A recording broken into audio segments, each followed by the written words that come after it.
La cuvée Les Flacons d'André 2010, donc vin exceptionnel du sud-ouest de la France, sur l'appellation Saint-Mond, production de la cave de Plémont, donc issu des caves de vieillissement de la cave de Plémont, un vin du millésime 2010. Donc on pense souvent que les vins blancs ne peuvent pas vieillir, surtout quand on reste dans des prix tout à fait raisonnables, mais ici on voit bien que à la dégustation que ce vin a formidablement bien vieilli et que maintenant à la dégustation c'est tout à fait extraordinaire. Alors on commence par la robe. La robe, on a une belle robe jaune or, brillante, étincelante. On a un nez assez fabuleux sur des touches exotiques. On va dire qu'il y a un peu de mangue, un petit peu d'ananas. Au niveau des cépages, on est sur du gros Mansang, de la Ruffiac, du Petit Courbu. Donc des cépages vraiment emblématiques du sud-ouest.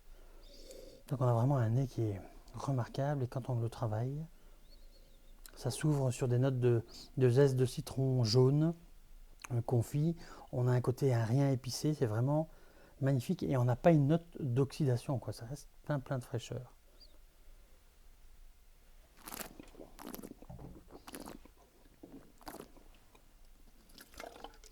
Hum. Au niveau de la bouche, on a un vin blanc très sec, avec une belle acidité, une belle persistance aromatique. On a vraiment une toute belle longueur dans ce registre un petit peu exotique, un peu citron vert. Au niveau des accords mévins, quand on a un vin comme ça, c'est facile, quoi. On peut aller sur des poissons ou des crustacés grillés avec des sauces un petit peu agrumes, des sauces un petit peu aigre-douces.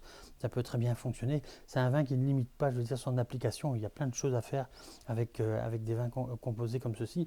On pourrait aller aussi sur des préparations un peu au curry léger, ça pourrait être bien. Donc vraiment, une toute belle découverte et une belle leçon pour le vieillissement des vins du Sud-Ouest.